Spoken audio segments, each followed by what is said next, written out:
All right, Larry Krueger here from the Pig and a Pickle Krug Show with a little 49er depth chart review after the draft. And let's take a look at where the Niners are on this depth chart and what it looks like after the NFL draft and after their free agent signings. We got a much better idea of what the roster looks like. And let's start on the offensive side here. The top of the depth chart lists wide receiver. So we'll start there. Niners are loaded at wide receiver. Loaded at wide receiver. They're going to keep 5. They might keep 6. That's it. Count with me. Brandon Ayuk is 1. Deebo Samuel is 2. Juwan Jennings is 3. Danny Gray is 4. Ray McLeod is 5. Everybody else is likely battling for one spot. If you're going to have 6. So who's that battle going to be between?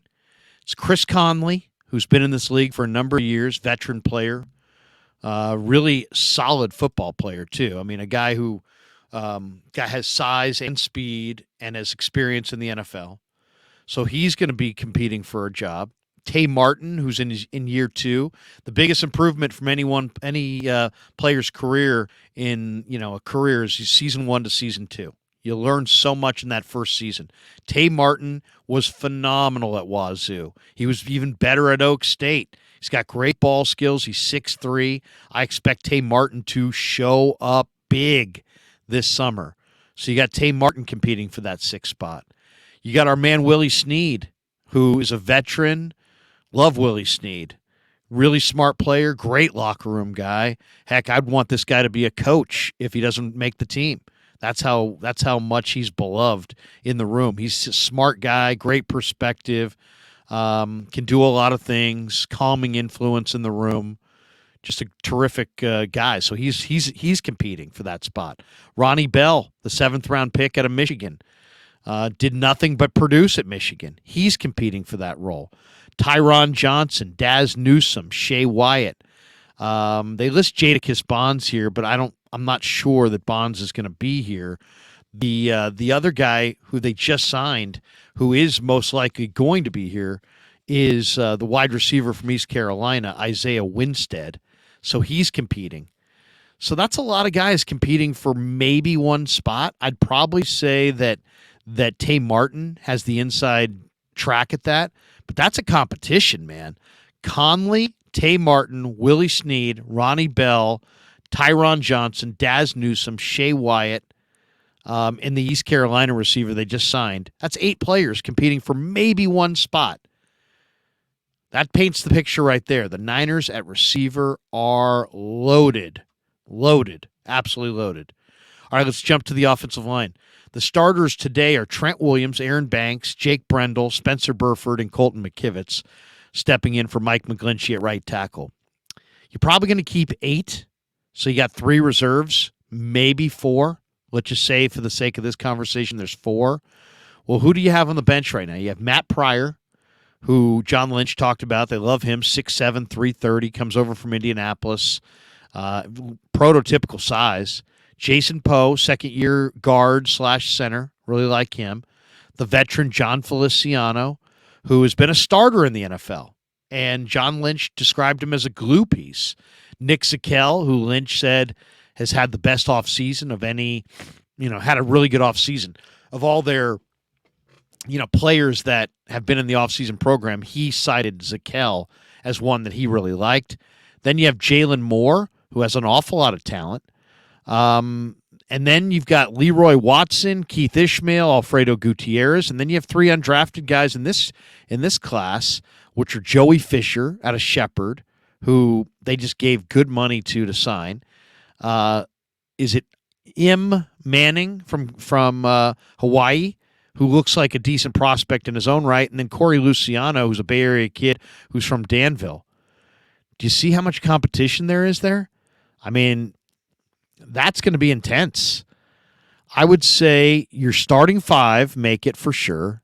I like Zakelj and Feliciano to make it for sure. So so really it comes down to maybe a battle for 1 or 2 spots between Matt Pryor, Jason Poe, Jalen Moore, Joey Fisher, Keith Ishmael, Manning from Hawaii, Alfredo Gutierrez and Luciano, and Leroy Watson. So, once again, great depth there. They don't know for sure who's the right tackle, but man, that's a lot of options. So I think they look pretty solid on the offensive line, despite the fact that they didn't get a tackle in the draft. They got Joey Fisher after the draft, so let's assume that he makes the team. So maybe your backups are Feliciano, Zakel, Joey Fisher, and maybe Jalen Moore. So that's really good backups right there. So the offensive line, even though you think about where they were 2 years ago and where they're at now, they're far deeper with a lot more youth. Now they may still have a question at right tackle. Are they going to go sign Isaiah Wynn? There's some speculation that he's out there, that they may go in that direction. I don't know that they need him. I like Colton McKivitz, and I believe that McKivitz can step up.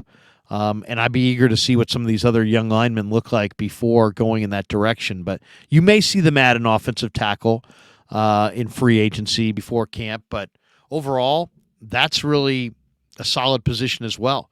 All right, let's jump to tight end. Obviously, Kittle's your number one, and Cam Latu, because you took him in the third round, is going to be your number two. And then you've got Braden Willis, Charlie Warner, and Ross Dwelly competing for maybe one spot, maybe two spots. I think Willis has got a great chance to unseat Dwelly, but Dwelly's has great ball skills. Warner's a try-hard blocker. I would say Charlie Warner and Ross Dwelly are not guaranteed to make this roster.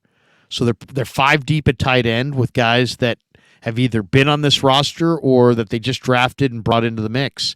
At quarterback, they now are four deep with Brock Purdy, Trey Lance, Sam Darnold, and Brandon Allen is the fourth quarterback. So those are the four quarterbacks they're going to camp with. I think they're pretty set there. Obviously, they're hoping on Brock Purdy's health. They're hoping on Trey Lance's development. I guess you could say the same thing about Sam Darnold. Allen's the camp arm, but he may be a practice squad candidate. 30-year-old veteran. He's been on 5 teams. Then let's jump to the backfield. You have Christian McCaffrey, Elijah Mitchell, Jordan Mason, Ty Davis-Price. 4 running backs right there. You've got Kyle Juszczyk as your fullback. Do you keep 5? Do you keep 6? If you keep 5, you're set right there. McCaffrey, Mitchell, Mason, TDP, and Juszczyk. But you then brought in 3 undrafted players that are all pretty interesting. Jack Coletto from Oregon State, who is a nice jack-of-all-trades guy, might be a phenomenal player to have on special teams. And then 2 really attractive undrafted free agent running backs. The competition at running back this summer is going to be intense. Ronald Awatt from UTEP runs 4.49.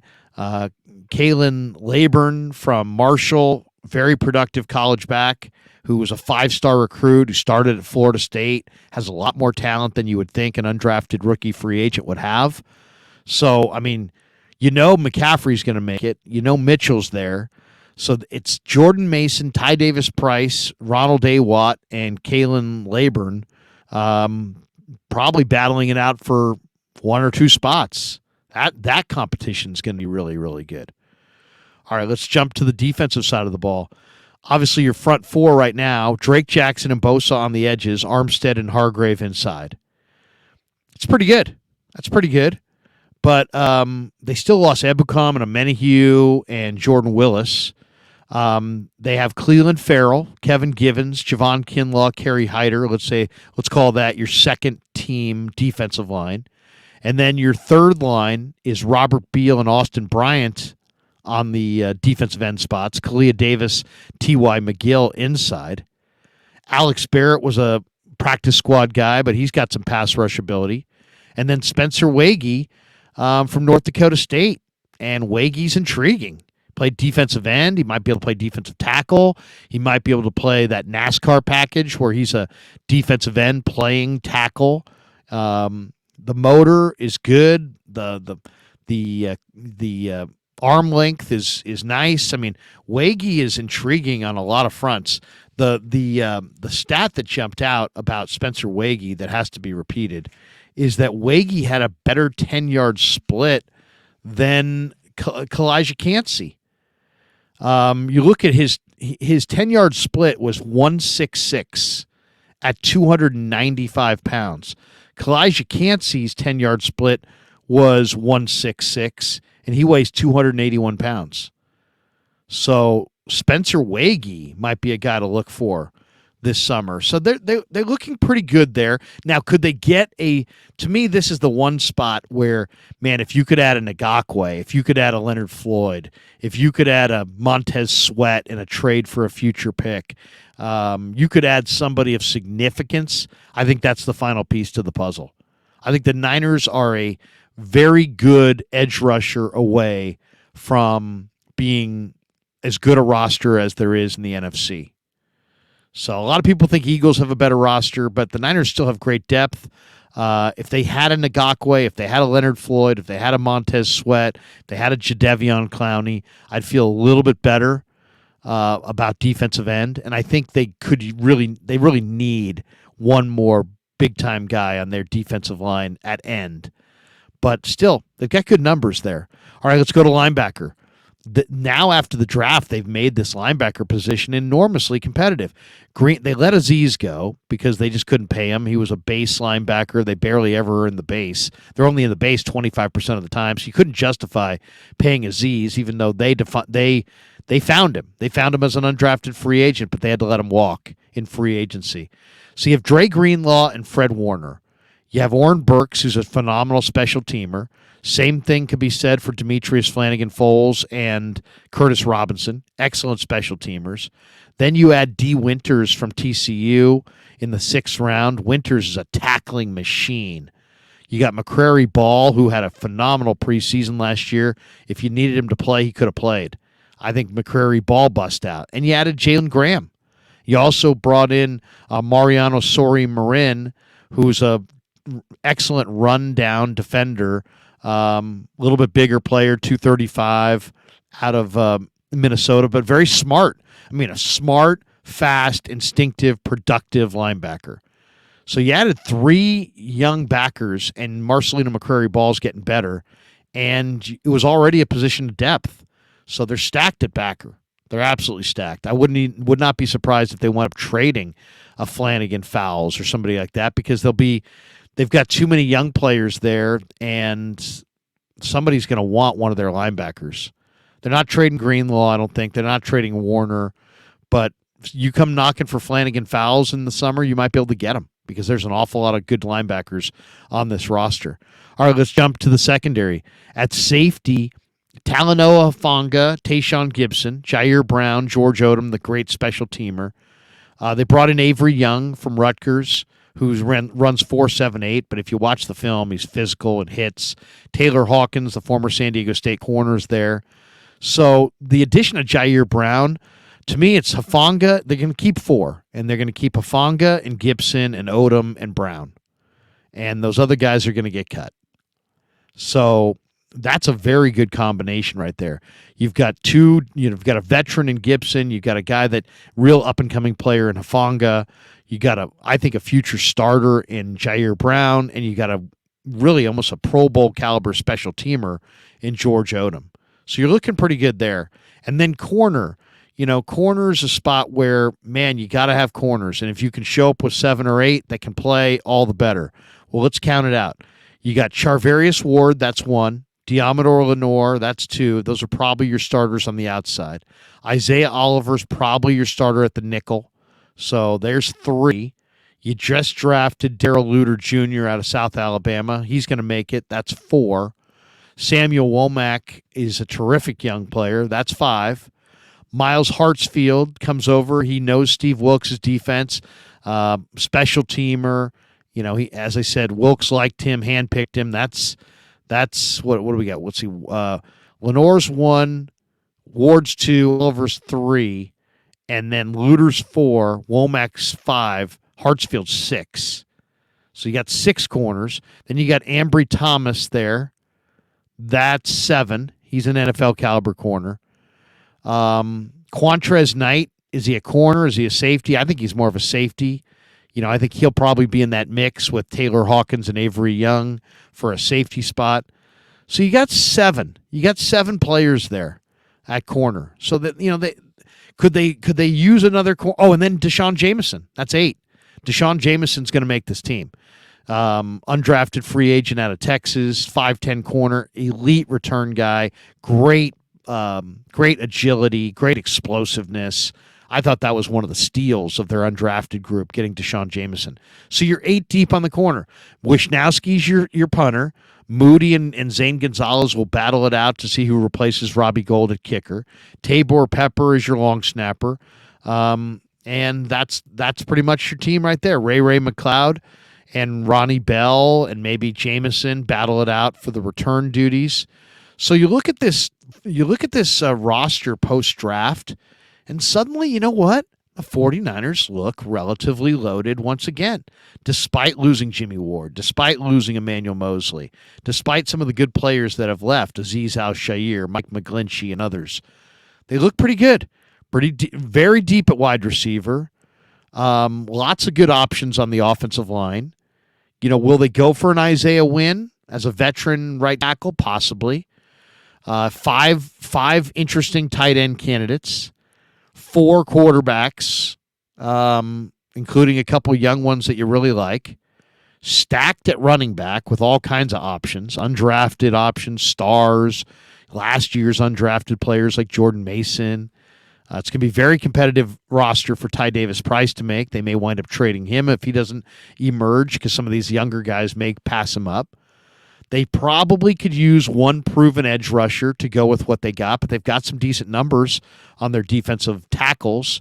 They definitely need one good defensive end. I mean, you know, they're $11 million under the cap. If they're going to go get any position, to me, it's defensive end. They need Ngakoue. They need Leonard Floyd. They need Montez Sweat. To me, I would absolutely try to get a guy like Montez Sweat. I'd even trade next year's picks to get it done. I realize he's a free agent at the end of the year. I don't care. You put Montez Sweat on this team with this surrounding cast, and that could be the move that gets you over the top. So they are one real nice starting edge player away from being right there with the Eagles, right there with the Chiefs, right there with every other team in pro football. There's no team that's deeper than this Niner team, other than maybe the Chiefs and the Eagles. So I think if you're a 49er fan, you got to feel pretty good. I mean, could you use a right tackle? Yeah. Could you use another good corner? Yeah. Where's the real need? The real need is on the edge. You got Bosa, Drake Jackson, and then after that, it's, you know, Cleveland Farrell's got 10 sacks in 4 seasons in the NFL. He's been somewhat of a bust. Kerry Hyder is much more of an interior guy, plays in a rotation. Austin Bryant, you know, unless Robert Beal is going to show up or Spencer Wagee is going to show up and show out in July and just like, wow, look at this guy. They need a veteran, dependable, 10-sack defensive end. But they get that piece, and they're off and running. And this could be a very, very fun year for the 49ers. All right, hope you enjoyed our 49er our depth chart review post-draft. Thanks for Pig and a Pickle being our title sponsor. Check them out in Emeryville or Corte Madera. And thanks to all of you for supporting The Krug Show on YouTube.